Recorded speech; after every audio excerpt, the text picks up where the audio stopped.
Have you ever made a mistake so big you were sure it was the last thing you'd ever do? Meet Charlotte Mitchell. She was invisible, a broke, desperate hotel maid trying to survive in New York City. Then came the night she broke every rule. She walked into the wrong room, saw the most dangerous man in the city dying, and did the unthinkable. She punched a Mafia don in the gut. Most people would be buried for touching Damien Valente. But what happened next wasn't a funeral. It was a proposal. This is the true, twisted story of how one violent act turned a maid into a target, a prisoner, and finally, a legend. You won't believe the secret she uncovered inside the Valente mansion. New York City doesn't care if you're drowning. It just pours more rain on you. No one knew this better than Charlotte Mitchell. At 24, Charlotte wasn't living. She was surviving, and barely. Her phone was a ticking time bomb of debt collector notifications.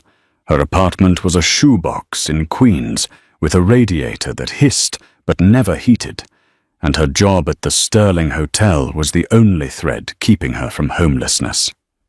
The Sterling was old money. It smelled of mahogany, beeswax, and secrets. Charlotte was invisible there, a ghost in a grey uniform pushing a cart filled with fresh towels and tiny soaps. That was how she liked it. Invisibility was safe. But on a rainy Tuesday in November, safety evaporated.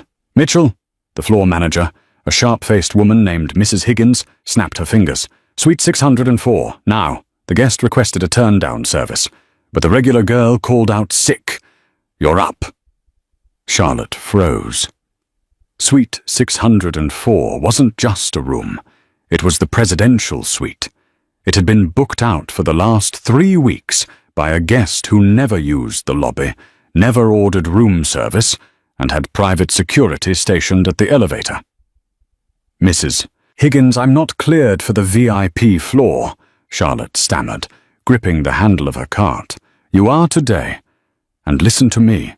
Higgins leaned in, her voice dropping to a whisper. Do not speak unless spoken to. Do not look the guest in the eye. Get in, clean, get out. If you mess this up, don't bother coming back. Charlotte nodded, her stomach twisting into knots. She needed this paycheck.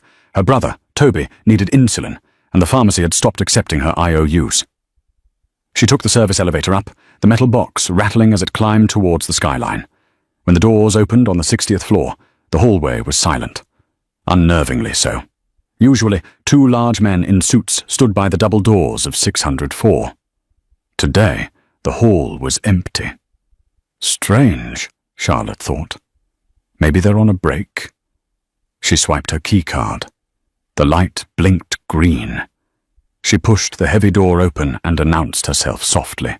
Housekeeping. No answer. The suite was massive, a sprawling landscape of velvet furniture and floor-to-ceiling windows overlooking Central Park. It was dim, lit only by the city glow and a few amber lamps. Charlotte parked her cart by the door and stepped onto the plush carpet. Hello? Housekeeping? Silence. She moved towards the bedroom to check the linens, but as she passed the living area, a sound stopped her. It was a wet, strangled gasp. Charlotte turned. In the center of the room, a man was slumped in a high-backed leather armchair. He was dressed in a suit that probably cost more than Charlotte would earn in a lifetime, charcoal grey, bespoke, immaculate, but the man himself was a wreck. His skin was a terrifying shade of grey. His hands were clawing at his throat, tearing at his silk tie. A crystal glass lay shattered on the floor, a dark, amber liquid pooling into the cream carpet. Charlotte's instinct was to run. This was clearly the VIP. This was Damien Valente. Everyone in New York knew the name, even if they'd never seen the face. The Valente family ran the unions, the docks, and half the politicians in the state. If he was dying, being in the room was a death sentence for a witness. Run, her brain screamed. Leave now and pretend you were never here. But then the man's eyes met hers. They were dark, almost black, and filled with a terrifying, primal panic. He wasn't breathing. Charlotte didn't think. She didn't calculate the risk. She just saw a dying man. She dropped her duster and sprinted across the room. "Sir, can you hear me?" Damien Valente couldn't speak. His airway was completely obstructed. But it wasn't food. There was no dinner plate. It was the drink. His throat was swelling shut. Anaphylaxis? Poison?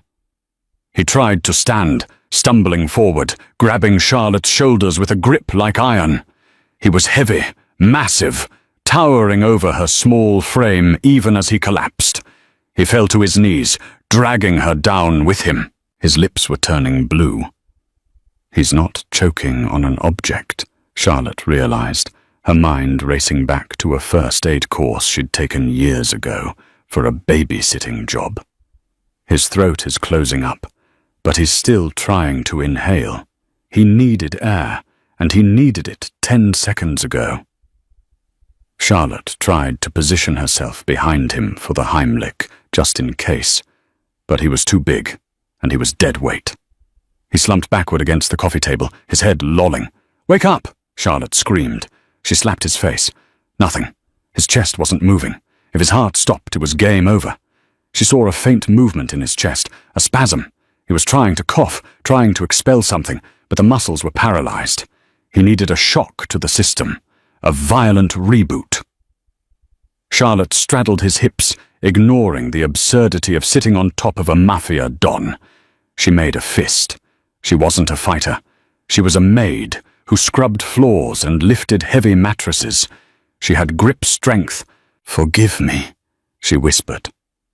She reared back and drove her fist as hard as she could into his solar plexus, right below the sternum. Thud. It was a sickening sound. Damien's body jolted off the floor. His eyes bulged. Nothing happened. "Breathe, damn you!" Charlotte yelled, panic rising in her throat. She pulled back and struck him again, harder this time, putting her entire body weight behind the punch. Wham! Suddenly Damien Valente convulsed. He leaned forward and retched violently. A mixture of bile and the amber liquid expelled onto the expensive carpet. He gasped, a ragged, desperate intake of air that sounded like a saw cutting through wood. He coughed, sputtering, his hands flying to his chest. He was breathing. Charlotte scrambled back, breathless, her hand throbbing from the impact. She sat on her heels, watching him. He was on his hands and knees, heaving, the color slowly returning to his face. For a moment, the only sound was his labored breathing and the rain against the window. Charlotte realized with dawning horror what she had just done. She had just assaulted the head of the Valente crime family. She was sitting on the floor of the presidential suite with a bruised hand and a vomit-stained billionaire. She stood up, her legs shaking. I should go. I'll call the paramedics." She turned toward the door. Click, the sound of a safety being disengaged echoed through the room. It came from the hallway door. The double doors burst open. 3 men in dark suits stormed in. They didn't look like hotel security. They looked like predators. They saw the shattered glass. They saw their boss on the floor, wiping his mouth. And they saw Charlotte, standing over him, looking guilty as sin. "Boss!" the lead man shouted, raising a handgun and pointing it directly at Charlotte's forehead. "Don't move!" he roared at her. "Get on the ground, now!" Charlotte threw her hands up, tears springing to her eyes. "I helped him. I swear I was helping him." "On the ground." The man advanced, the barrel of the gun looking like a cannon. Damien Valente let out a low growl from the floor. He held up one hand, palm out. "Wait," Damien rasped. His voice was ruined, gravelly and harsh. The gunman hesitated, his finger still on the trigger. "She hit you, boss. We heard the thump. She's an assassin." "I'm a maid," Charlotte cried, her voice cracking. Damien slowly pushed himself up. He wiped his mouth with the back of his hand, his dark eyes locking onto Charlotte. There was no gratitude in them yet, only calculation, a cold, predatory assessment. He stood up, swaying slightly, but regaining his composure with terrifying speed. He looked at the mess on the floor, then at Charlotte's trembling form, and finally at her name tag. Mitchell. Bruno, Damien said, his voice barely a whisper but commanding total silence. "Lower the gun." "But boss, I said lower it." Bruno lowered the weapon but kept his eyes on Charlotte. Damien took a step toward her. Charlotte wanted to retreat, but her back hit the wall. He loomed over her, smelling of expensive cologne and the acrid scent of sickness. He looked at her hand. Her knuckles were red and already swelling. He reached out and took her hand. Charlotte flinched, expecting him to crush it. Instead, he lifted it to eye level, inspecting the bruise. "You have a hell of a right hook, Miss Mitchell," he rasped. I thought you were dying," she whispered. "I was," Damien said. He dropped her hand and turned to Bruno. "Check the drink. It was the scotch. Someone spiked the bottle." Bruno's face went pale. "The seal was broken?" "It is now," Damien said. He turned back to Charlotte. "You saved my life. But now you have a problem." Charlotte blinked, confusion warring with fear. "Problem? I can just leave. I won't tell anyone." Damien shook his head slowly. A dark, humorless smile touched his lips. "You touched me. You saw me weak. You know someone tried to kill me." He stepped closer, boxing her in. "In my world, Charlotte, that makes you a loose end. And we usually cut loose ends." Charlotte stopped breathing. "However," Damien continued, his gaze dropping to her worn-out shoes, "I find myself in need of someone with your unique skill set. Someone who acts first and panics later." He reached into his jacket pocket. Charlotte flinched again, expecting a weapon. He pulled out a sleek black phone and dialed a number. "Bring the car around," he said into the phone, "and pack a bag for Miss Mitchell." "What?" Charlotte gasped. "No, I can't go with you. My job. My brother." Damien hung up and looked at her. "Your job is gone. You assaulted a guest. As for your brother—" "Toby, is it?" Charlotte's blood ran cold. "How do you know his name?" "I know everything that happens in this building," Damien said. "You have debts, Charlotte. Big ones. Come with me, and they disappear. Walk out that door, and you're on your own with the police, the hotel, and whoever tried to poison me, who will definitely come looking for the witness." He extended a hand. It wasn't an offer. It was a command disguised as a choice. "So, Charlotte, do you want to be a maid who goes to prison? Or do you want to be the woman who owns the man who owns the city?" The ride to the Valente estate was silent, a silence that felt heavier than the bulletproof glass separating Charlotte from the rainy New York streets. She sat in the back of the black SUV, gripping her knees. Her knuckles were turning a deep, angry purple, a souvenir from punching the most powerful man in the city. Damien Valente sat opposite her, reading files on a tablet. He had changed his shirt in the car, swapping the vomit-stained silk for a crisp white dress shirt he'd pulled from a hidden compartment. He looked immaculate again, like the near-death experience in Suite 604 had never happened. But Charlotte noticed his hand trembled slightly when he reached for his water. "Where are we going?" Charlotte asked, her voice small. Damien didn't look up. "Long Island, the North Shore." "And my brother?" "Toby?" "Bruno has already dispatched a team to your apartment," Damien said, swiping a finger across the screen. "They will collect his medication and transfer him to St. Jude's private wing. It's the best facility in the state. He'll have round-the-clock care." Charlotte's heart hammered against her ribs. St. Jude's cost thousands a night. "I can't pay for that." Damien finally looked up. His eyes were cold, hard flint. "I didn't ask you to pay. I bought your debt, Charlotte. You belong to the Valente estate now. Consider it employment." "Doing what?" "Cleaning? Surviving," he said darkly. "You are the only person in my circle who didn't hesitate to save me. My own guards waited for orders. You just acted. That makes you valuable, and it makes you dangerous to anyone who wants me dead." The car turned off the highway and onto a winding private road. Massive iron gates swung open. revealing a driveway lined with ancient oaks that looked like skeletal fingers in the headlights. The mansion at the end was a fortress of stone and glass, beautiful but imposing. It didn't look like a home. It looked like a mausoleum. When the car stopped, Bruno opened the door. Out. Charlotte stepped onto the gravel. The air smelled of salt water and money. A woman was waiting on the steps.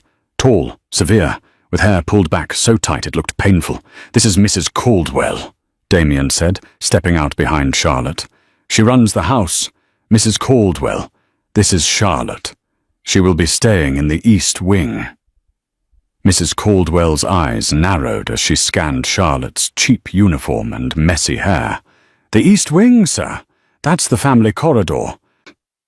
"I am aware of the geography of my own house," Damien snapped. "She stays next to my quarters." "And Caldwell? She prepares my meals from now on. No one else touches my food. Not the chef, not the sous chefs, not you. Only her." Charlotte's jaw dropped. "I can't cook. I make grilled cheese and instant noodles." Damien leaned in close, his voice dropping so only she could hear. "I don't need a chef, Charlotte. I can hire a Michelin star cook to boil water. I need a taster. I need someone who inspects the ingredients, someone who watches the kitchen staff. Because if I die, the money for your brother's hospital bills stops. Do you understand the incentive?" The weight of it crashed down on her. He was tying his life to hers. If he died, Toby died. "I understand," she whispered. "Good, Caldwell, get her out of those rags. Burn them. Get her something decent." Damien swept past them into the house without looking back. The next 2 weeks were a blur of terror and luxury. Charlotte was scrubbed, measured, and dressed in clothes that cost more than her rent. Cashmere sweaters, tailored trousers, silk blouses. She felt like a doll being dressed up for a play she didn't know the lines to. She quickly learned that the Valente estate was a nest of vipers. The staff were polite, but cold. They knew she wasn't a mistress.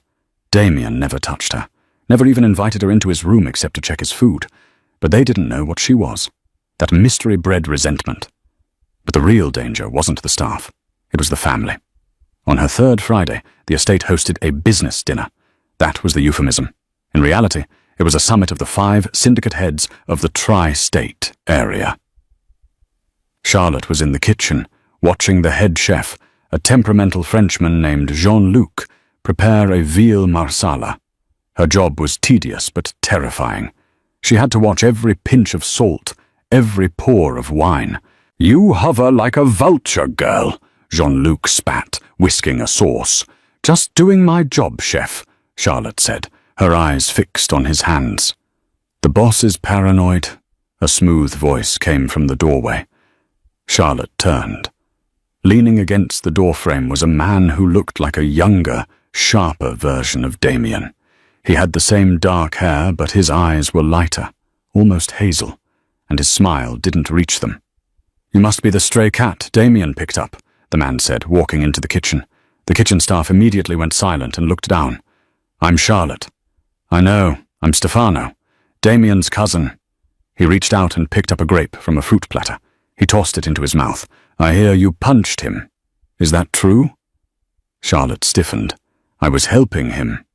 Stefano chuckled. "Of course. Anaphylaxis, a peanut allergy, they said. Strange, though. Damien has never been allergic to peanuts before. Sudden onset adult allergies are rare."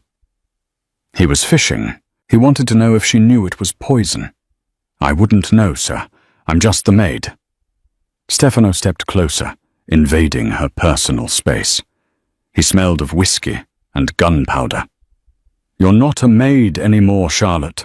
You're the gatekeeper, and gatekeepers have a nasty habit of getting their fingers caught in the door." He reached for the wine bottle Jean-Luc was about to use for the sauce. "Let me taste the vintage, for quality control." "No!" Charlotte's hand shot out, grabbing the bottleneck before he could touch it.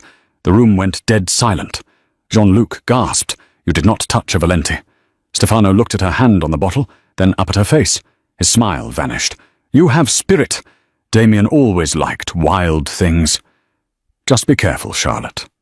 Wild things usually end up in cages or on walls. He turned and walked out. Charlotte's heart was pounding so hard she felt dizzy. She looked at the wine bottle. She uncorked it and poured a tiny amount into a spoon. She swallowed it. She'd waited 5 minutes. 10. Nothing happened.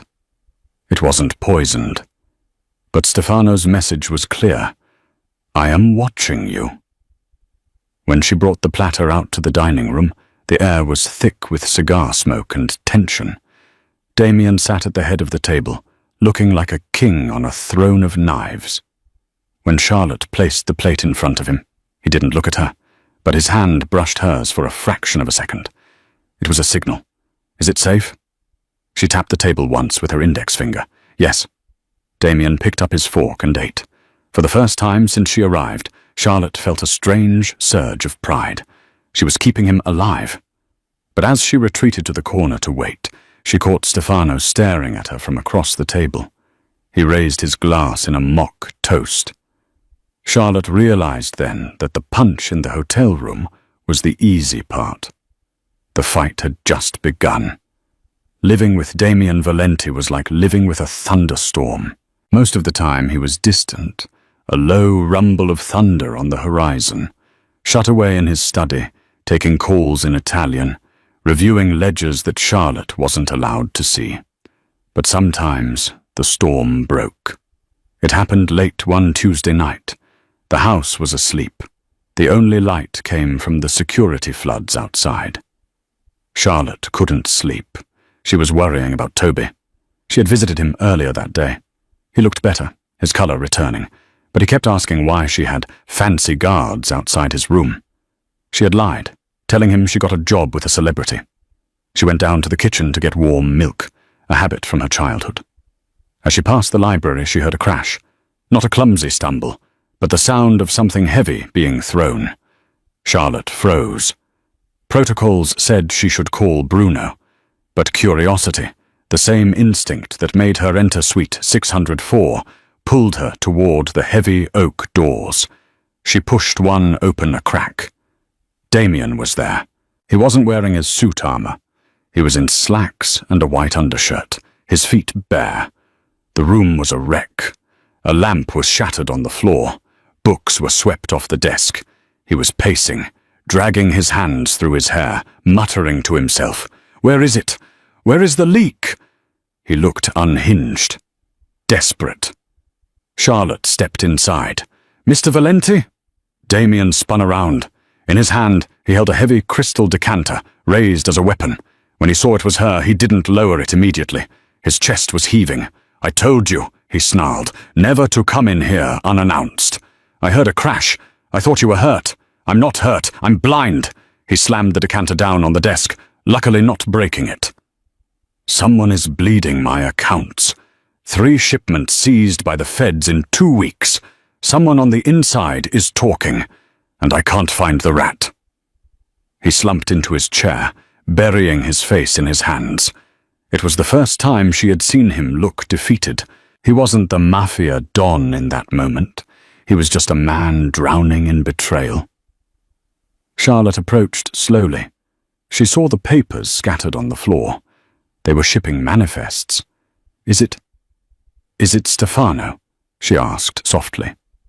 Damien looked up, his eyes bloodshot. "Stefano is ambitious. He's arrogant. But he's blood. In our world, you don't turn on blood unless you want a war that burns everything down. If I accuse him without proof, the family's split. Half go with him, half with me. It would be a massacre." "Sometimes," Charlotte said, picking up a spilled book, "people closest to you think they know better than you. They don't think they're betraying you. They think they're saving the empire from you."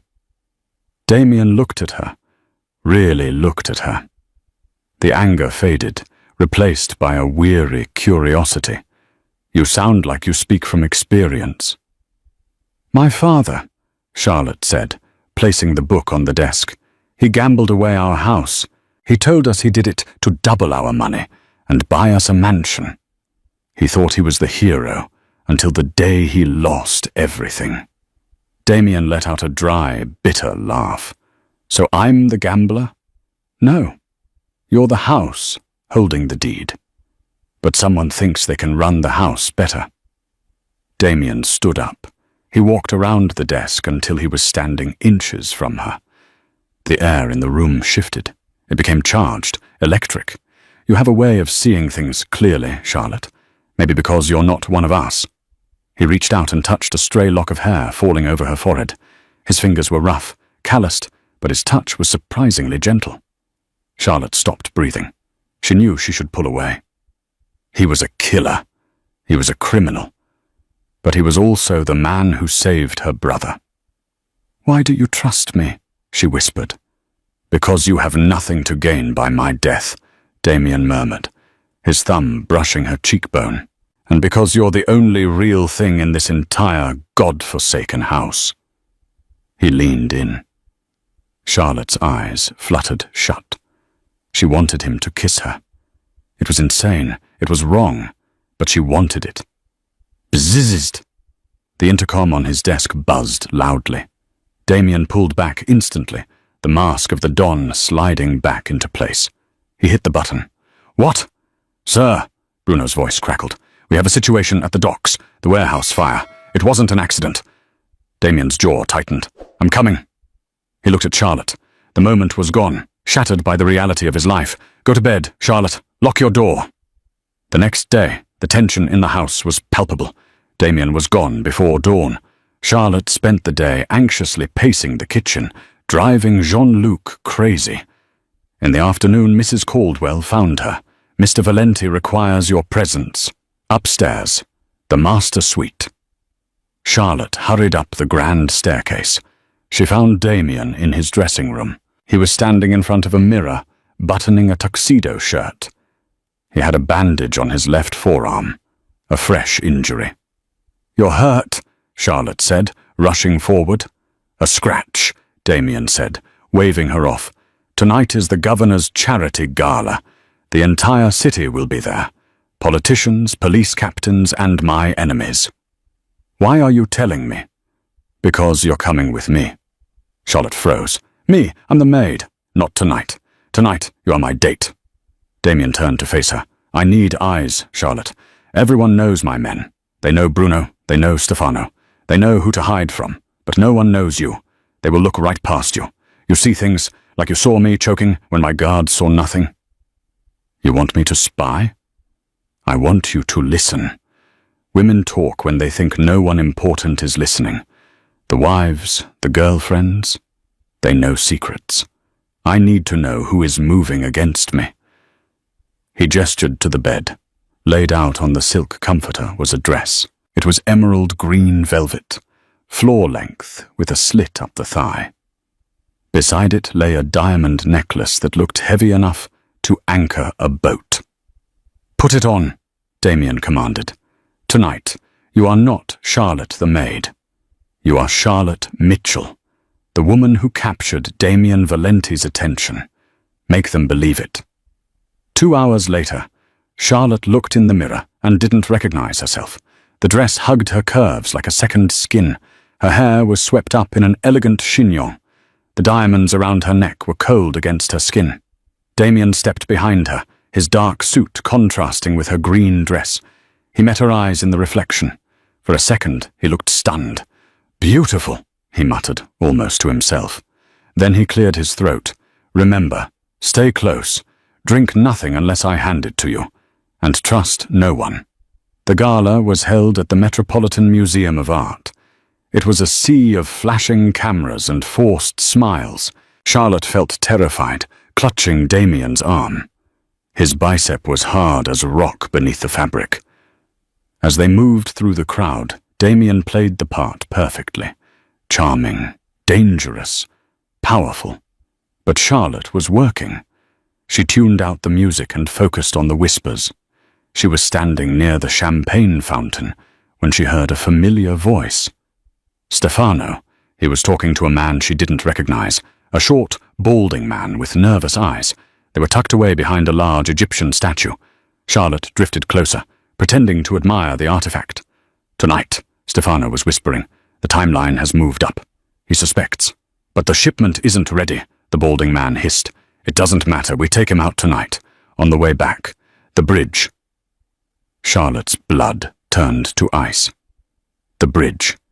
They were going to ambush the car on the way home. Are you sure the girl isn't a problem? The balding man asked. The maid. Stefano laughed softly. She's a distraction. A pretty toy. When Damien goes down, she'll be easy to dispose of. Or maybe I'll keep her. She has fire. Charlotte felt bile rise in her throat. She had to warn Damien. Now! She turned to find him, but a hand clamped onto her upper arm. Lost, my dear? It wasn't Damien. It was a tall, elegant woman with icy blonde hair. She was smiling, but her grip was painful. Charlotte recognized her from the tabloids. Irina Moretti, the daughter of the rival family. I'm looking for Damien, Charlotte stammered. Damien is busy discussing peace treaties with my father, Irina purred. Why don't you and I have a chat in the ladies' room? I'm dying to know how a hotel maid ended up wearing the Valente emeralds. She pulled Charlotte towards the corridor. Charlotte scanned the room frantically. Damien was across the hall, surrounded by 3 men. He wasn't looking at her. Irina dragged her into the empty restroom. As soon as the door clicked shut, Irina's smile vanished. She pulled a small switchblade from her clutch. Now, Irina said, flicking the blade open, you're going to tell me exactly what Damien knows about the shipment, or I'm going to carve a smile onto that pretty face. Charlotte backed up against the sink. She was trapped. Stefano was planning to kill Damien outside. Irina was planning to kill her inside. She looked at the knife. Then she looked at the heavy marble soap dispenser on the counter. Charlotte Mitchell wasn't a fighter, but she had punched a Mafia don and lived. She took a deep breath. I don't know anything, Charlotte said, her voice shaking. Wrong answer, Irina lunged. The silver blade flashing under the harsh bathroom lights. Charlotte didn't have time to think. She only had time to react. She grabbed the heavy marble soap dispenser from the counter and swung it with both hands. Crack! The marble connected with Irina's wrist. The knife clattered to the tiled floor. Irina shrieked, clutching her arm, her composure shattering instantly. You little rat! Irina hissed, kicking out with a stiletto heel that caught Charlotte in the shin. Charlotte gasped in pain, but didn't stop. She wasn't trying to win. She was trying to survive. While Irina was off balance, Charlotte shoved her hard against the stall doors. Irina slipped on the wet floor and went down in a heap of silk and cursing. Charlotte didn't wait. She scrambled for the door, threw it open, and burst back into the gala. The ballroom was a blur of music and laughter. Charlotte was panting, her hair coming loose, her shin throbbing. She scanned the crowd desperately. She had to find Damien. The bridge! They're going to hit him on the bridge. She spotted him near the exit, putting on his coat. Stefano was standing right next to him, smiling, clapping Damien on the shoulder. They were leaving. Damien! Charlotte screamed, forgetting the rules, forgetting the image. The music didn't stop, but the heads near her turned. Damien froze. He turned to see Charlotte running toward him, looking disheveled and frantic. Bruno stepped in her path, his hand going to his holster. Miss Mitchell? What happened? Move! Charlotte shoved past the surprised bodyguard and grabbed Damien's lapels. You can't take the car. You can't take the bridge. Damien frowned, gripping her arms to steady her. Charlotte, calm down. What is this? What happened to your hair? Irina Moretti, Charlotte gasped. She tried to kill me in the bathroom. I heard them, Damien. Stefano and a man. They're planning an ambush tonight. On the bridge. They're going to kill you. The silence that followed was deafening. Damien's eyes snapped to Stefano. Stefano didn't flinch. He didn't run. He just sighed, shaking his head with a look of pity. Oh, Charlotte, Stefano said softly. I told you she wasn't cut out for this life, Dom. She's cracking under the pressure. Paranoid delusions. It's not a delusion, Charlotte cried, pointing a trembling finger at him. He's the leak, Damien. He's working with the Morettis." "That is a serious accusation," Damien said, his voice dropping to absolute zero. He looked at his cousin. "Stefano?" Stefano reached into his pocket. Bruno tensed, ready to draw, but Stefano only pulled out a phone. Not his phone. A cheap burner flip phone. "I didn't want to do this here," Stefano said, looking apologetic. "I found this in her room earlier when I was checking security sweeps. I thought I'd handle it quietly, but—" He tossed the phone to Damien. Damien caught it. He flipped it open and scrolled through the texts. His face turned to stone. "Read the last one," Stefano said. Damien read aloud, his voice devoid of emotion. "Target is leaving at 10 p.m. Take the bridge route. I will distract him." Charlotte's blood ran cold. "No, that's not mine. I've never seen that phone before." "It was under your mattress," Stefano said smoothly. "Irina wasn't attacking you in the bathroom, was she? You were meeting her, negotiating your payout." "Liar!" Charlotte lunged at Stefano, but Bruno held her back. "Damien, look at me. I punched you to save your life. Why would I kill you now?" "To finish the job," Stefano countered. Or maybe the punch was just to get inside the house, to get close. Damien looked up from the phone. He looked at Charlotte. For weeks, she had seen heat in his eyes, curiosity, maybe even affection. Now there was nothing, just a black void. "You were the only one who knew my schedule tonight," Damien said quietly. "Damien, please," Charlotte sobbed. "The bridge," Damien repeated. "You warned me about the bridge to make yourself look innocent, knowing we'd find the phone eventually. It's a double bluff." "No!" Damien closed the phone and crushed it in his hand. He turned to Bruno. "Take her." "Boss?" Bruno asked, unsure. "Where?" "Get her out of my sight," Damien snarled. "Strip her of the jewelry. Take the dress. Leave her on the street where we found her. If she ever comes near me or my family again, kill her." "Damien!" Charlotte screamed as Bruno dragged her away. "He's going to kill you. Please listen to me." Damien didn't look back. He walked out the main doors, flanked by Stefano, who shot Charlotte one last triumphant smirk. Charlotte sat on the curb in Queens, shivering. It was 3 a.m. It was raining again. It was always raining in Charlotte's life. She was wearing an oversized mechanic's jumpsuit that Bruno had tossed at her after taking the emerald dress. Her feet were bare. She had lost her heels in the struggle. She had nothing. No phone, no money, no job. And worst of all, she had the crushing weight of failure. She had tried to save him, and he had looked at her like she was garbage. He believed him, she thought, wiping rain and tears from her face. He trusted his blood over me. She stood up on shaky legs. She had to get to the hospital. She had to warn the nurses that the payments might stop. She had to figure out how to move Toby before the Valentes came to finish them off. She walked for 40 blocks. By the time she reached St. Jude's, her feet were bleeding. She stumbled into the lobby, dripping wet. The night nurse looked up, horrified. "Miss Mitchell, my God, are you all right? My brother," Charlotte rasped. "Is he okay? Did anyone call to cancel his room?" The nurse frowned, typing into the computer. "Cancel? No, actually the account was updated an hour ago." Charlotte stopped breathing. "Updated?" "Yes, a private endowment was set up in Toby Mitchell's name. Paid in full for the next 5 years, including rehabilitation and college tuition." The nurse looked at Charlotte with wide eyes. "Miss Mitchell, you don't have to worry about the bill ever again." Charlotte grabbed the counter for support. The world tilted. 5 years? Paid an hour ago? That was after Damien threw her out. After he accused her of being a traitor. Why would he pay for her brother's life if he thought she tried to kill him? Unless he didn't think that. The realization hit her like a physical blow.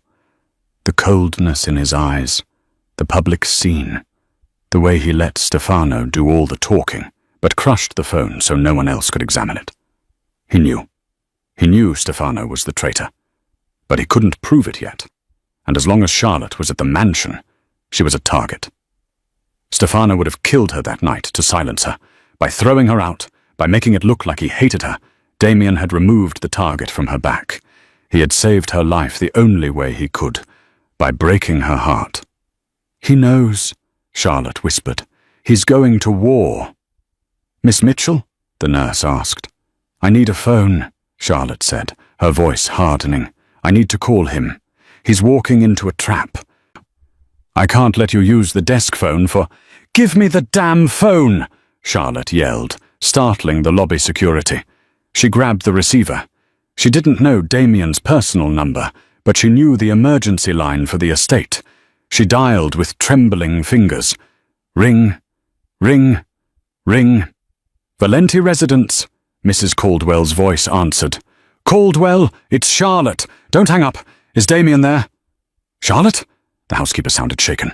"You shouldn't be calling. The house is on lockdown." "Where is he?" "He didn't come home," Caldwell whispered. "There was an incident on the bridge. The car was hit." Charlotte felt the receiver slip in her sweat-slicked hand. "Is he—" "We don't know. The police found the car burning, but no body. Stefano is here. He's taking control of the family.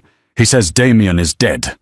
"He's not dead," Charlotte said, a fierce certainty burning in her chest. Damien Valente didn't die in a car crash, not the man who survived poison and a punch to the gut. Stefano tried to kill him, but he missed. "Charlotte, you need to hide," Caldwell warned. "Stefano is sending cleanup crews. He's looking for loose ends." "Let him look," Charlotte said. She hung up. She turned to leave, but two men were blocking the hospital exit. They weren't Valente men. They wore leather jackets and had tattoos on their necks. One of them had a scar running through his eyebrow. Moretti soldiers. Charlotte backed up, but she bumped into a hard chest. She turned around. A third man was behind her. "Going somewhere, Principessa?" The man behind her sneered. "Leave me alone," Charlotte said, raising her fists. "The boss wants a word," the scarred man said. "He heard you were the one who tipped off Valente about the bridge. Shame you were too late." "Who?" Charlotte demanded. "Stefano." "No," the man laughed. "Don Moretti. He wants to know what secrets you whispered to Valente before he went up in smoke." They grabbed her. Charlotte fought. She kicked, she bit, she screamed for the security guard, who was currently looking the other way, terrified. A black bag was shoved over her head. The world went dark. As they dragged her out into the rain, Charlotte didn't panic. Her fear had burned away in the realization of what Damien had done for her. He had paid for Toby. He had tried to save her. Now it was her turn. She was going into the heart of the enemy territory, and she wasn't going to be the maid who scrubbed floors anymore. She was the woman Damien Valente loved, and she was going to burn the Moretti family to the ground to find him. The warehouse in the Bronx smelled of stale cigar smoke and rusted iron. Charlotte was tied to a wooden chair in the center of a wide, empty floor. Her lip was split, and her mechanic's jumpsuit was torn at the shoulder, but she sat with her chin high. Don Moretti, a heavy-set man with a face like a bulldog, paced in front of her. Irina stood nearby, her arm bandaged where Charlotte had smashed it with the soap dispenser. "You have spirit. I'll give you that," Moretti grunted. "But my patience is wearing thin. Valente is dead. His car is a pile of ash on the Triborough Bridge. You are protecting a ghost." "If he's dead," Charlotte said, her voice raspy but steady, "then why are you afraid? Why kidnap a maid if the king is already gone?" Irina stepped forward and slapped Charlotte across the face. "Shut up. You're here because you know where Damien kept the ledger, the black book. Stefano says you were the only one allowed in the study." Charlotte tasted blood. She smiled. "Stefano is a fool. He thinks he can run the city. He couldn't even run a lemonade stand without stealing from the jar." "Stefano is our partner now," Moretti sneered. "With Damien gone, we divide the territory. But first, I want the access codes to the offshore accounts. Stefano says Damien changed them last week. He thinks you saw the new ones." "I don't know any codes," Charlotte said. "Then you are useless," Moretti shrugged. He pulled a heavy revolver from his waistband. Irina, you wanted the honors? Irina's eyes lit up. She took the gun, weighing it in her good hand. She aimed it squarely at Charlotte's chest. "This is for my wrist," Irina hissed. Charlotte closed her eyes. She didn't pray. She just thought of Damien, the way he looked in the tuxedo, the way he had secretly paid for Toby's life before throwing her out. "I tried," she thought. "I'm sorry." Click. The lights in the warehouse cut out. Total darkness. "What is that?" Irina screamed. "Dad!" "Stay calm," Moretti shouted. "It's a fuse. Joey, check the breaker." Silence. "Joey?" Thud. The sound of a heavy body hitting the concrete echoed through the dark. Then came the sound of footsteps. Slow. Deliberate. The sound of expensive leather shoes walking on grit. Step, step, step. "Who's there?"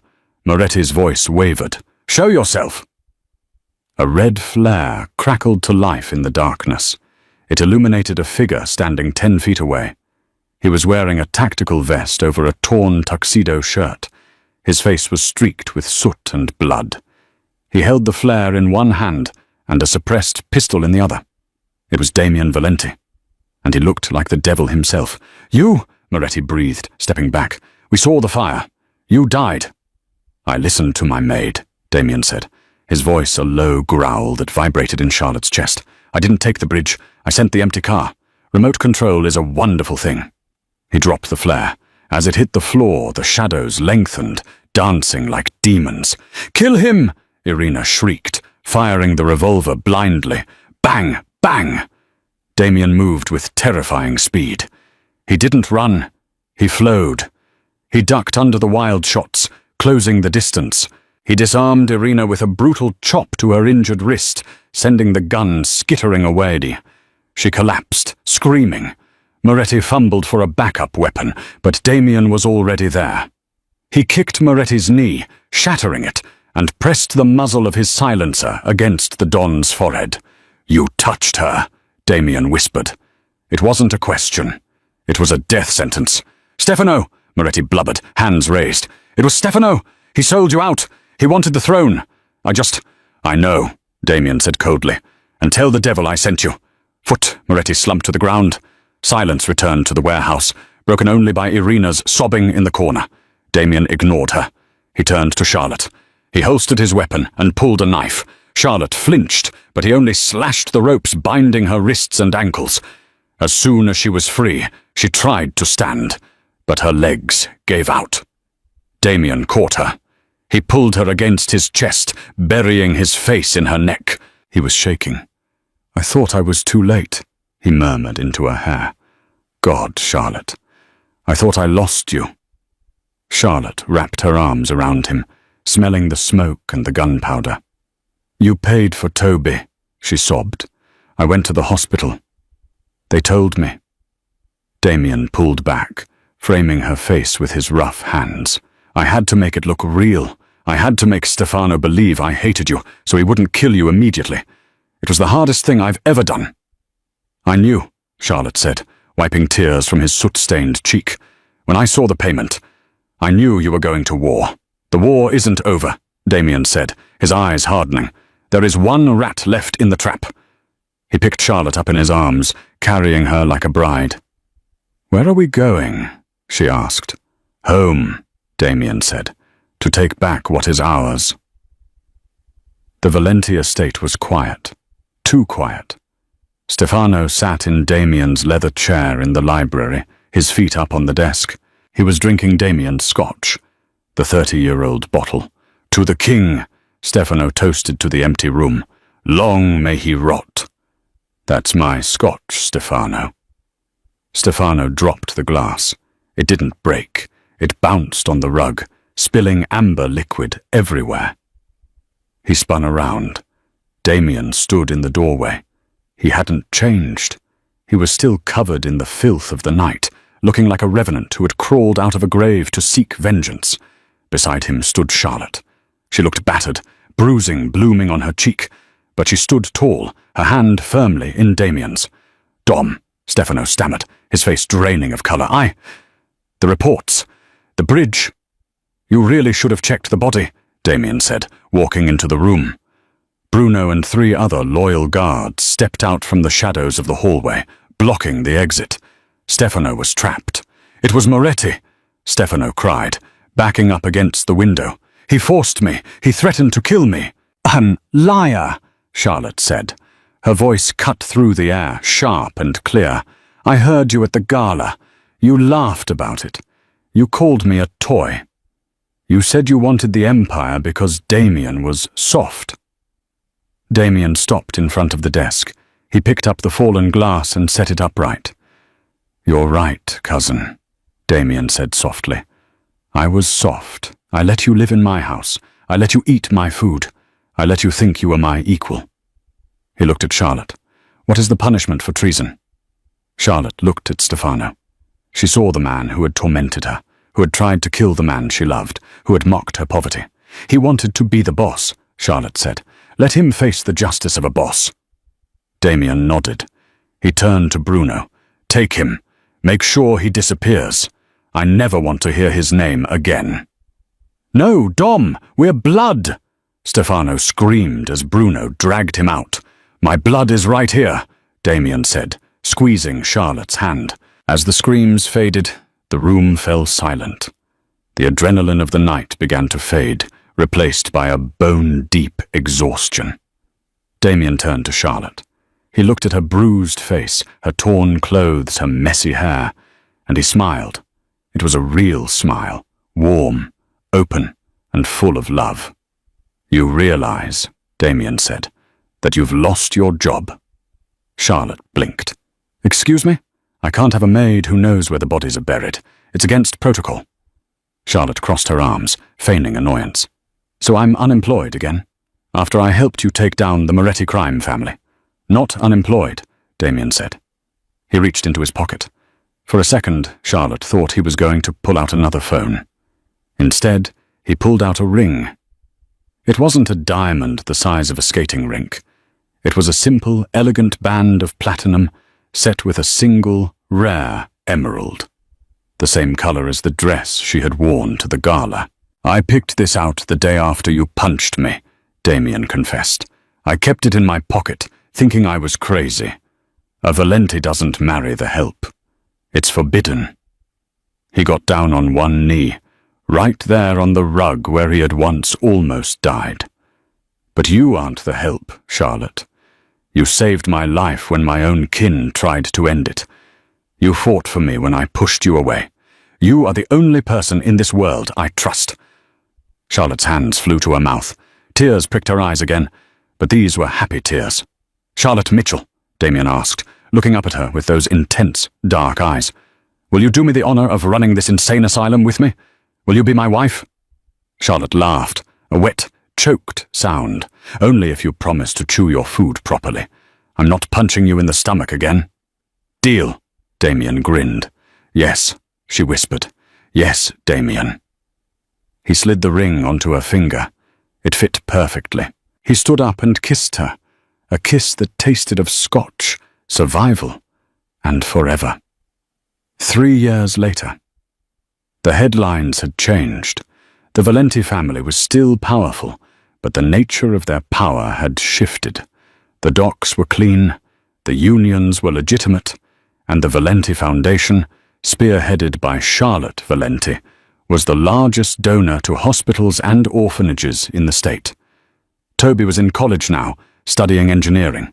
He came over for Sunday dinners, where he still teased Damien about being terrified of Charlotte. And he wasn't wrong. In the grand kitchen of the estate, Damien Valente, the man who made grown men tremble, was currently chopping carrots. Thinner, Charlotte commanded, sitting on the counter with a glass of wine, watching him. I am a crime lord, Charlotte, Damien grumbled, though there was no heat in it. I am not a sous chef. You are a crime lord who wants his lasagna to taste good, she countered, leaning over to kiss his cheek. Now chop. No. Damien sighed, but he smiled. He looked at his wife, the poor maid who had walked into suite 604 and punched him into a new life. He had expected to die that day. Instead, he had found the only thing worth living for. He went back to chopping. After all, the Queen had spoken. And that is the incredible true story of Charlotte Mitchell and Damien Valente. It started with a mistake, a blocked airway, and a desperate punch that should have signed her death warrant. Instead, it signed her marriage license. They say love finds you in the strangest places, but for Charlotte, it found her on the floor of the presidential suite, fighting to save the life of a monster who turned out to be her soulmate. Today, the Valente name stands for something different in New York, all because one brave woman refused to be invisible.